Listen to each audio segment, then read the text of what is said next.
Tout d'abord, examinons un peu les listes de vérification et la façon dont elles devraient être utilisées. Il existe des listes de vérification pour 5 types d'embarcations. Les petites embarcations à moteur à bord, c'est-à-dire tout type de petites embarcations manœuvrées à l'arrière directement à l'aide du moteur. Par exemple, une embarcation en aluminium ou en fibre de verre de 14 pieds ou un canot muni d'un petit moteur. Les embarcations motorisées à conduite centrale, dont le moteur et les fonctions de l'embarcation sont contrôlées par une console située loin du moteur, comme un bateau de pêche, par exemple, bass-boat, ou une embarcation pour le ski nautique. Les pontons, aussi appelés deck-boat, les maisons flottantes, les motos marines. Sélectionnez la liste de vérification correspondant à l'embarcation que vous louez. Chaque liste de vérification indique le type d'embarcation dans le coin supérieur droit. Les listes de vérification sont divisées en 4 sections. Les 3 premières sections, avant de partir, sur l'eau et en cas d'urgence, sont semblables d'une liste à l'autre. Nous vous montrerons celles qui sont différentes au cours de la présentation.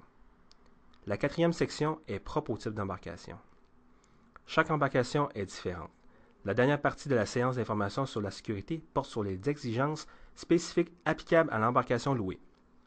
Les listes de vérification comportent des images et les descriptions des principaux renseignements de sécurité qui doivent être discutés avec le client avant son départ sur l'eau. À titre d'agent de location, vous devez savoir comment exploiter l'embarcation de façon sécuritaire et transmettre vos connaissances au client. Dans chaque section, examinez chacun des éléments d'information et demandez au client de cocher les cases appropriées. Certains éléments d'information sont très simples et ne nécessitent aucune explication. D'autres éléments exigeront une explication plus détaillée ou même une démonstration si le client est un plaisancier moins expérimenté. En outre, sachez qu'il est possible que l'anglais ou le français ne soit pas la langue maternelle du client. C'est pourquoi les images se trouvant sur la liste de vérification peuvent être vraiment utiles. N'hésitez pas à poser des questions aux clients, à leur demander de vous faire une démonstration ou à vous expliquer un élément. Cette façon de procéder constitue un moyen de confirmer qu'ils ont bien compris les éléments d'information présentés.